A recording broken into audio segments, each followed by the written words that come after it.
All right, Shalom Aleichem, everyone. For those who don't know me, I'm Rabbi Stephen Gottlieb, currently the interim rabbi at Young Israel of Ottawa, as well as one of the outreach rabbis for JET, Jewish Education Through Torah, right here in Ottawa. And I'm here with my friend and colleague, Rabbi Moshe Kurtz. Rabbi Kurtz is currently the assistant rabbi at Congregation of Agudas Shalom in Stamford, Connecticut, and he's written numerous articles in various publications in the Jewish world on issues of interest to the American community. Most recently, he published a new book, Challenging Assumptions, which is exploring different issues that are of particular relevance in the synagogue and beyond. So, Moshe, it's wonderful to have you in this Zoom room. I'm wondering if you could just first share a little bit on, why write this book? What is it offering, and how's the process been? Okay, thanks so much for having me, Reb Steve Shlita. It's great to be with you. It's okay, we're first name basis. I picked up those Reb Ezra Schwartzisms. So anyway, I know, Steve, you just, gave all that praise that I wrote all these articles, but as you'll see, when you get your own copy in the acknowledgments, I do give you a shout out to thank you, because behind the scenes in making these articles, which became chapters, which became the book, Reb Steve, you contributed a lot to our Milchamta Shel Torah, our discussions back and forth that became the final product. You didn't see eye to eye with me on every single thing, which is important. That's how it's supposed to work. I'd be disappointed if we did. Right. It would be very boring otherwise. Ayin, Rav Yochanan, Reish Lakish, and all of that. Yeah. So you asked me why I wrote the book, right? Mm-hmm. So I have to preface with it's the story I heard attributed to Rav Moshe Feinstein, but insert your favorite gadol here. That someone came to Rav Moshe Feinstein and asked him for an approbation for haskama on his own sefer. And while Rav Moshe was giving him an informal faher on the spot, asking questions about what he wrote in the content of the book, the author eventually said, Rebbe, I have to admit, I know I wanted to share Torah, but there's also I feel like there's an element of gaiva, almost like this arrogance or this pride that I have that I'm producing this book, like it's about me. Rav Moshe said to him that, you're better than most people because at least you acknowledge that that's the truth. And what I try to take away from that story is understanding that everyone who puts out a book, virtually everyone, I should say, is motivated by an element of gaiva. And the only difference is there are those who acknowledge it and those who don't. And I attempt to be part of that group that acknowledges that there's an element of gaiva in there. So that's number one. Putting that aside, or keep that in mind, I like to think that there's also some loftier intentions behind putting out a sefer other than just trying to raise my own profile. One of them is just a little bit of my own writing history. When I was first, I think, already in Smicha, a lot of my writings were a little bit more op-ed-ish. I put an op-ed in the forward or Times of Israel article. At a certain point, especially after some mussar from my wife Marissa as well, I thought to myself, what am I doing? I'm in rabbinical school. I'm learning rabbinic texts all day. I'm being trained in halacha. Why am I writing a bunch of opinion articles where you give a beichsvar? I just throw out my own opinion. Why don't I actually see what the Torah has to say about all these matters and root my ideas in the Torah?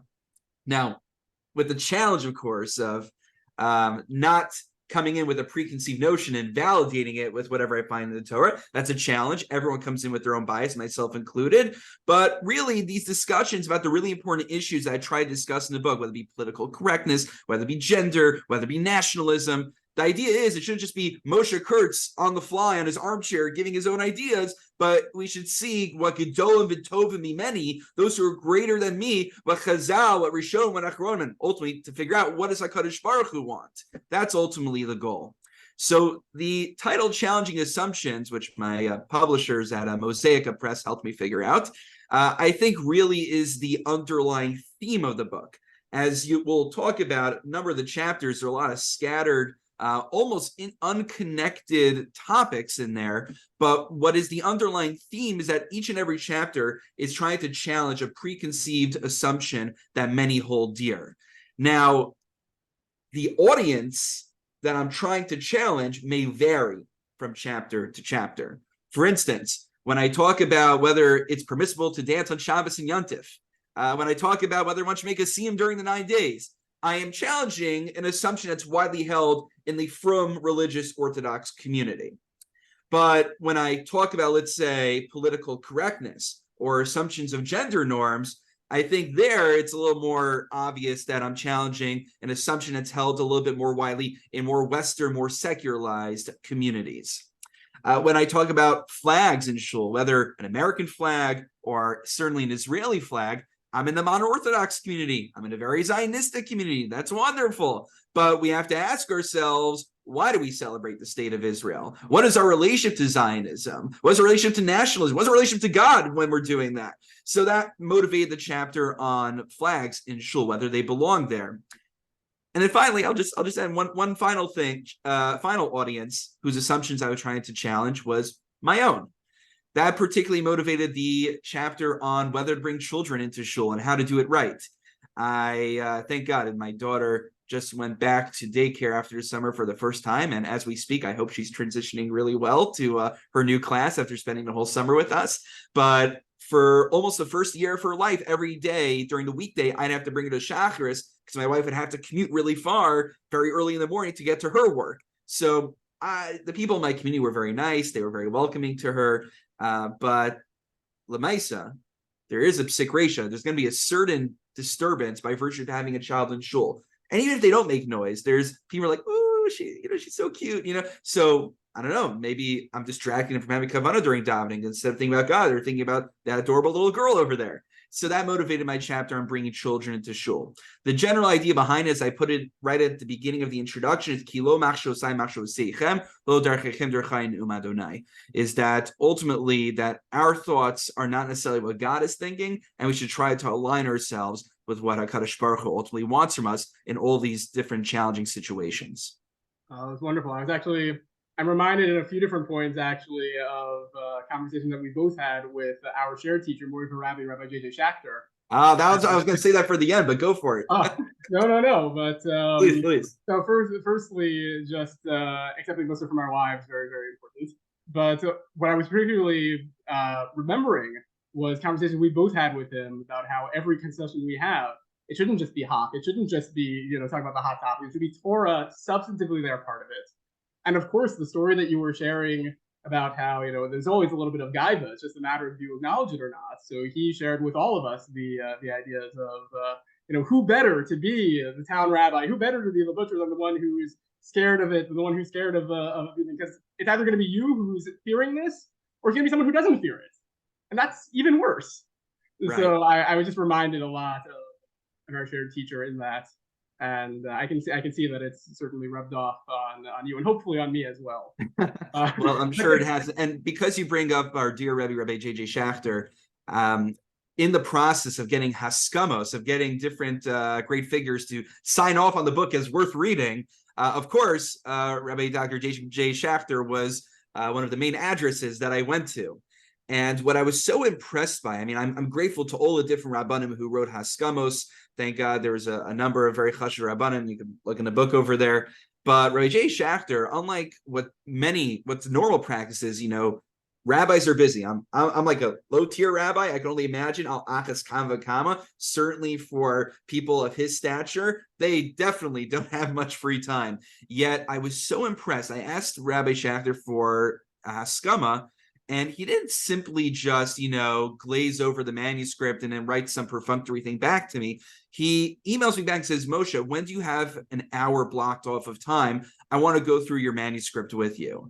And he had notes on literally from the introduction to the final chapter. And he had ha'aros, and he even went through like the footnotes, and he found every little detail, whether it be substantive, whether it be grammatical, the content. And he even sent me additional sources to add as well, which I hope I got into the final print.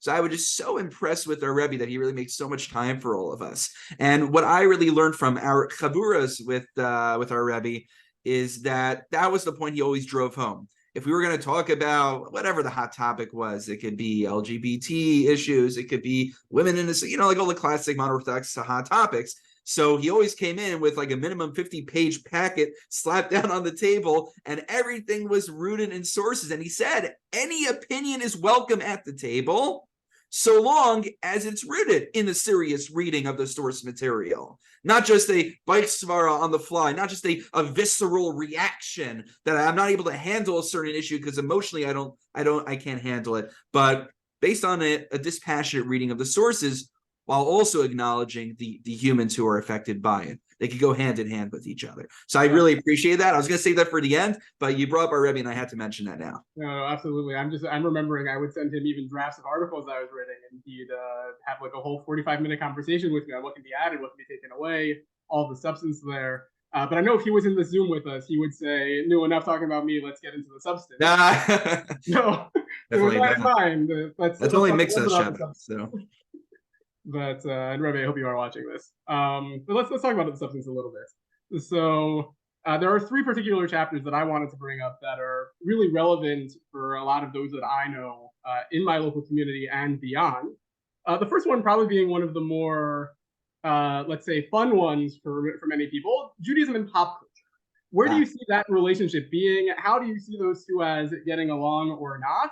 And what would you suggest for those who are trying to balance in their lives? Completely hypothetical, of course. Yeah. So it happens to be, I literally came by another Torah geekdom, another Torah synthesis between Torah and geek culture idea last night. My wife, Marissa, has been getting into Doctor Who recently. I'm very proud of her because she's actually not by nature a sci-fi fantasy person. So I was so excited when she swapped from her usual rom-coms to Doctor Who, and I saw it on the TV, and I was like, "Oh, you're watching Doctor Who!" It's more British, but that's okay. So there was this episode that she was watching, and I looked up the script afterwards because you have to actually watch the scene to appreciate how it's delivered. But they're talking about they go back in time, of course, and they meet Queen Victoria, and they're having dinner with her, and she wants to hear like an interesting ghost story, and he asks her, the doctor asks her, why do you love hearing these kind of stories? So she says, that's the charm of a ghost story, isn't it? The scares and the chills, that's just for children. But the hope of some contact with the great beyond, we all want some message from that place. It's the creator's greatest mystery that we're allowed no such consolation. The dead stay silent, and we must wait. And I was watching this, and like all of a sudden, all my pastoral training and Avelis and all these things were coming to my mind. And I'm not going to give you over the whole entire chapter right now. It's there for anyone who wants to see it. But there's so much that we could glean, whether it be from Lord of the Rings, whether it be from X-Men, and all these. I talked about the halachos of ordering a solar beam attack on Shabbos and Pokemon, and the implications of Bishul of Shabbos and Bishul from the Chama, from the sun, how that works. There's a lot you could take from it. But ultimately, from a philosophical standpoint, my conclusion was I don't see that there needs to be a synthesis between my hobbies of geek culture, whether it be Doctor Who, whether it be Dungeons and Dragons. I don't think it needs to go hand in hand with my religion. Now, of course, everything we do should be guided by God. But built within that, we're supposed to have some time for recreation, some time for downtime. Now, if I go and I play tennis for recreation, if I think like, I see that there's a lesson in teamwork from here, and it makes a good Shabbos morning drasha, so, okay, beautiful. But there's no chiyuv, I think, that you have to try to glean like some kind of moral lesson every time you hit the tennis ball back and forth. The moral lesson is it's good to get exercise, it's good to get some downtime, so get back to doing what's most important. So I don't think there needs to be a synthesis between them, but to the degree that I notice things as I watch during my downtime, I think that's beneficial. Yeah, that's a really. It's about being honest with oneself, really. Of course. That's a really interesting framework. I guess I'm reminded of the chiluk that Rav Aaron Lichtenstein draws. I believe it was Rav Aaron Lichtenstein, between having instrumental value versus inherent value. Sorry, it was Rabbi Norman Lamb. In Torah Umada, he draws that distinction. That something can have instrumental value, can be useful, even if it doesn't have inherent value in and of itself. Likewise, some things can have inherent value. It's just a matter of to what degree it's in conversation really with the Torah, where it's coming from the Torah, and how it's putting in conversation there. One thing Rav did right, that I always connected to, was just the idea that there are some things in literature. He was big on literature, less big on Doctor Who. But in literature, he said there are certain explanations of things, there are certain language used that he thought he would be in a worse state without having read within those writers' context in those novels. And it's something to keep in mind for sure.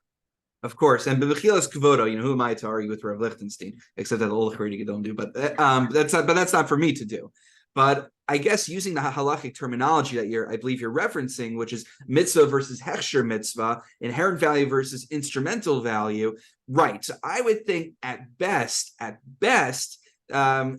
playing Dungeons and Dragons, maybe somehow, some way can lead to some kind of hechsher mitzvah. But here's my nafkamina, right? Here's the practical difference. If I have an hour blocked off of free time, and I had my coffee, I'm all juiced up, I'm all ready to go, and I can really sink my teeth into something. So I can either learn a daf of Gemara right now, I can learn a Reb Chaim, I can learn a Rav Elchanan, or I can read the Odyssey or something else like that. I would hope, Leisman de Paleg, there really shouldn't be much of an argument that I should be sinking my teeth into that blot of Gemara right now. But for me, it's once I'm incidentally involved in all these different things, if I can glean some importance from it. Also, I'll tell you why. There's a little bit of counterculturalness to it. Now, I know fantasy culture has become a little bit more popular these days, and certainly Marvel has helped with sci-fi, even though I have my own qualms with how cheaply produced, and it's very shallow, I believe. But anyway, I'll get in trouble for that. But you're safe with me. I mean, you know what? We'll spend too much time on the sci-fi, but put it out in post. Okay, I'm gonna get into a whole rant about Marvel. Forget it. Let's go to the next topic. It's too true. Okay. Sounds good to me. I will share just one last thing. I'm sure you're familiar with the story as well from Soloveitchik. Someone, one of the students in yeshiva asked him, how can you justify learning philosophy so much? And the way the story is told over is that he says, oh, it's very simple. When the Motzes Gedolei HaTorah are attacking me, I learn philosophy. When they're learning Torah, I'm learning Torah. So it's all about how we're using it. I hear that. So, I mean, the counterculturalism I was going to talk, I'll just say briefly, is that I've gone to one too many sermons where there's like a modern Orthodox rabbi who's like kind of really yeshivish, but he wants to be relatable. So he always starts off with a sports mashal. This is like Maisa Shahaya. I went to a shul. I'm not going to give the place or any more details. I don't want it to be Lashon Hara. But the rabbi would start off literally every week at Shabbos morning drush would be some reference, some baseball or basketball game of Chesnish. And first of all, I found it just super patronizing that you can't give a Dvar Torah without having to make some sort of pop culture reference. Now, if there's a really good reference, I'm all for it. But there isn't it shouldn't have to be a chiyuv. I think it's like the meaning to your audience, and it's the meaning to Torah also to say that the Torah is not inherently compelling enough that I need to append some kind of pop culture mashal to it. That was number one. Number two, of course, not being a sports fan, it was completely lost on me, and then I was just upset for the rest of the drasha. So so I feel a little countercultural when I drop the Star Wars Lord of the Rings references for the one or two people in my audience who smile, and I see that for them it's worth it. Okay, that actually raises a really good point, which is are you bringing this in just because it's really there and really belongs, or are you misrepresenting it in a certain way? Which really, I guess, brings us to the next part that I want to discuss of your book. I am an outreach rabbi. I work in the, we can call it the kiruv industry, quote unquote, though it's not really one singular industry, more different groups doing their own things. And something that I've seen many people worry about is, you go to a kiruv event and people are very worried. Am I being given a correct picture of Judaism? Or am I being given something sugar-coated, something that's not really true? And then I start wearing my kippah, I start going to frum communities more, and I see that I was sold the wrong kind of product. I know we have an entire chapter in the book there. Obviously, I'm not asking you to share the entire thing, but al regel achas, on one foot, what do you feel about that? Yeah. Al regel achas. I think MS is a supreme value. Truth is a supreme value in Judaism. We don't need to go too far in the literature on that. Okay, I get into the technicalities, is that just judicial or not? But it's very clear that MS is a supreme value in Judaism. And so when we represent the Torah and we want to bring people closer to the Torah, we have to make sure we're actually bringing them closer to the Torah, not a misrepresented version of the Torah. Because if I have to start censoring mitzvos out of the Torah, and I need to start hiding things from someone. I'm not talking about, if you're teaching a kiruv curriculum, you can decide, okay, I'll start with Shabbos and Kashrus, and later on I'll talk about how Jews use a patriarchal religion. I'll get to that later on. But that's legitimate to decide when you introduce certain ideas. But if one's going to censor or give apologetics entirely, and by that you bring someone closer to, what are you bringing them closer to, actually? Is it to the Torah or something else entirely? So we have to make sure that we're not doing a ziyuf HaTorah, that we're not actually creating a forgery, a misrepresentation of the Torah, God forbid, because then we're not doing a favor to God, and we're certainly not doing a favor to the person who thinks that they have bought into Torah. And I've seen this in the past. I mean, just during my brief stint, I don't want to say specific organizations, but I volunteer for a Kiev organization in college. You can probably figure out what it is. I'm not going to say names out of principle. So I remember there was one young woman who reached out years later and said, I didn't realize all these things about Judaism and gender and women, et cetera, et cetera. And now I feel conflicted that I bought into Orthodoxy. Now, again, my belief is that Orthodoxy is right, and that the best thing for a Jew to do is to be an Orthodox Jew. That is my belief unequivocally.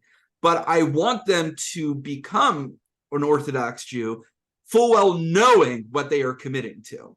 Because I think that is and I think qualitatively that's more lasting. We could talk about, I don't have statistics, unfortunately, but if I had to make a choice between quantitatively getting more people to sign on to Orthodox Judaism or qualitatively having less, but their commitment and their understanding of why they're doing it and what they're signing on to is stronger, I would choose the latter. I don't think I get a bonus in my paycheck for every person who signs on to Orthodox Judaism, but I think that qualitatively beats quantitatively, and it also maintains the integrity of the Torah itself. Yeah, absolutely. That's all I got. Absolutely agreed 100%. I ate in the chapter for all the sources on how I back that up. There's the important Yam Shel Shlomo over there. But okay. And it's really worthwhile looking at that chapter because you do, you're not afraid to challenge the assumptions really on both sides of that question. And obviously I agree, as someone who not only works in Kiruv, but is myself a product of Kiruv in many different stages of my life. There was a time when I was very turned off from Orthodox Judaism because I felt like I was given a misrepresentation. I felt like I wasn't given what it really was. And I had to kind of rebuild it for myself. And I think having integrity and having accountability in outreach is so, so, so important. And Baruch Hashem, I think I'm part of an organization that does that very, very well. But I've certainly seen tragedies happen when it's not. So kol hakavod to you, Moshe, for really bringing this up. And I'll give you a shout out. Make sure to listen to Steve's life story interview on 1840 podcast, where he elaborates on that.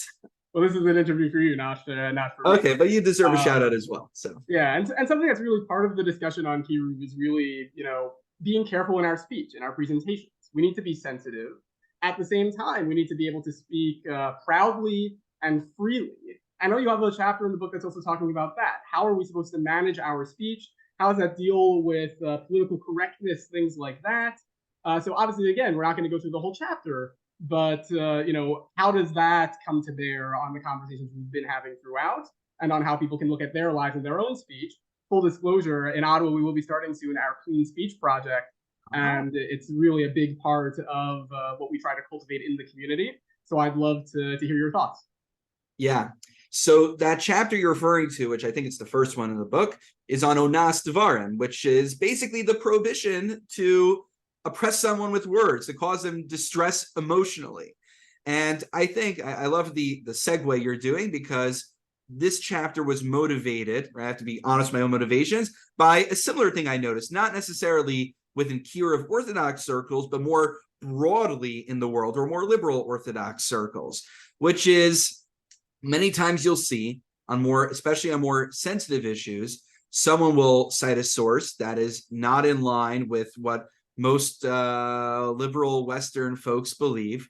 And just by virtue of citing the source, even in a very neutral kind of tone, it could elicit a visceral reaction. Now, of course, I mean, we'll just address the elephant in the room. If I cite a source talking something about homosexuality in the Torah, which probably is not going to complement that way of life, then someone who is gay will naturally feel threatened by that. That's understandable. That makes sense. But the challenge that I've noticed, and it's not just in Jewish society, this is in America in general, is that our discourse is broken down, that we're not able to have conversations because all it takes is for party B to say, I'm offended by party A's idea, the expression that they're making, and then it shuts down the entire conversation. You could basically censor anything you want in the Torah simply by saying, I'm offended by it. I'll give you, and I'll tell you. Okay, I'm gonna. Sorry if I editorialize just a little bit. What troubles me also. You're cognizant of the editorialization. That's good. Yeah, there you go. What troubles me also, I mean, Steve, you and I went through this experience some time back. Just because Steve's here doesn't mean he agrees with me on this. I don't want to throw you under the bus. But I remember you, Yair, and myself, we had that those conversations among friends, and then people started complaining that it's a mantle and there are no women on it. And what troubled me also is just the idea that you're going to shut something down, you're going to pressure something to conform to what you want in your way, when there's no halacha about that. There's no halacha against having three men having a public conversation with each other. In fact, probably in the Haredi world, they would argue that is the way it's supposed to be. I'm not Haredi, so I'm not going to say I have no issue with women talking with men about Torah. I'm totally fine with that. We have that at our shul all the time. But the fact that that's what gets the visceral reaction from certain groups, and not when actual halachos are being broken publicly, something is backwards over here. It makes us ask the question, where are our values coming from? And when we introduce values that don't seem to necessarily emerge from the Torah, that are inconsistent, in order to shut down Torah conversations, I think that is a weaponization of the idea of onas dvarim. And I don't even know if folks are going to use onas dvarim and use the halachic terminology, but they're using the spirit of it to censor other parts of the Torah. And I think that, again, is going to be a disservice both to God, because his Torah can't be discussed, and to the general public, who won't be able to hear certain conversations because they don't conform to arbitrary norms that are popular these days. Yeah, that makes a lot of sense. And I am remembering when we had that drama, Yumi and our mutual friend, Rabbi Yair Lichtman, who's currently in Chicago. We had different conversations. And I do remember that really coming up and being, a lot of drama. I was on the side of, we should have representation. You were obviously on the side of we should be proud and strong and loud. I wasn't against having representation, but I wasn't pro affirmative action and Dafka putting someone on there simply because of their gender or something else. That was my correct. And actually, my recounting of that actually does show how important it is to be precise in our speech. That we shouldn't. Obviously, everyone editorializes to a degree, but we should be aware of that, and we should understand that when we're speaking to each other, we do so in such a way that is giving a full picture, that is taking the other side into account. Steel manning is a word that we use in debates often. We're putting up the best possible face to be up against. We're not putting up a straw man that's easily knocked down. And when we have speech in general with each other, it should be in a way that is productive rather than destructive. Right. And that's something that I know that you've brought up as well.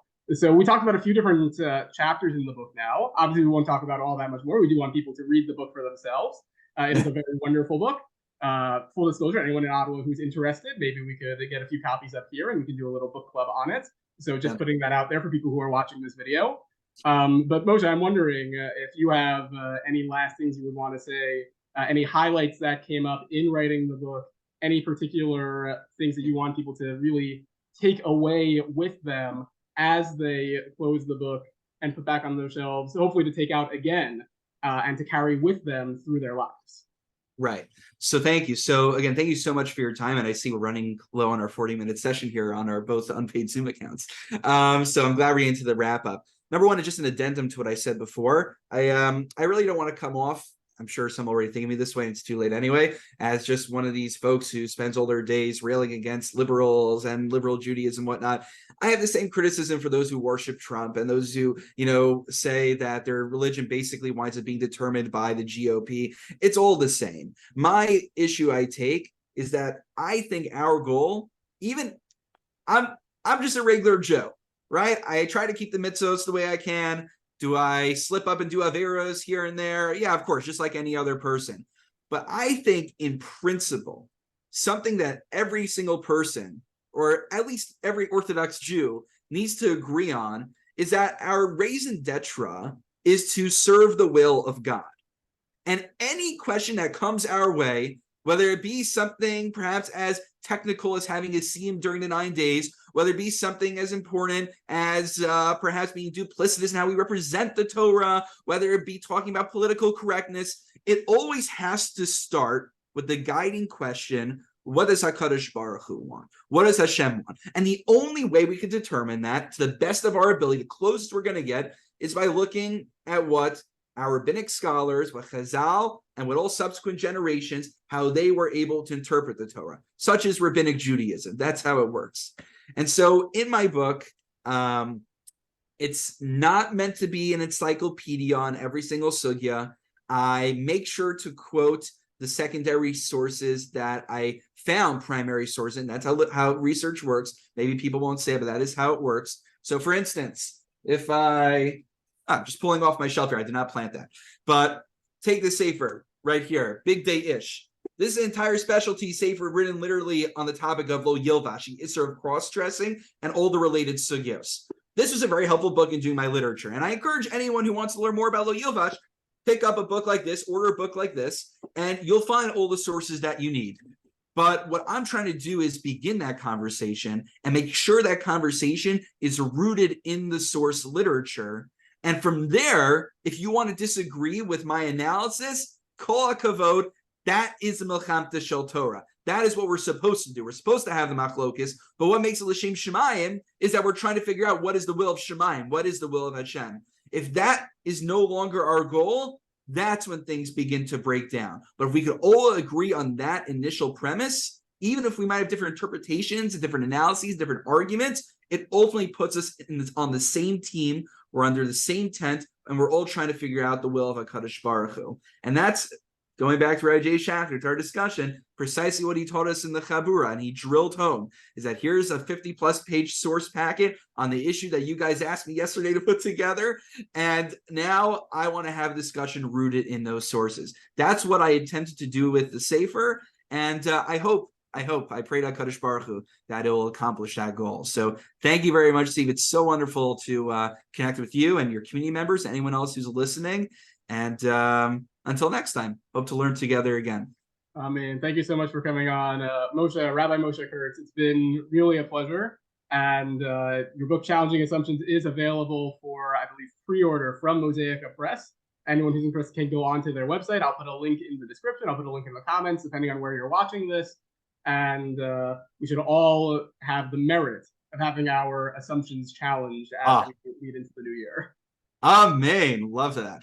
Okay, take care. You too.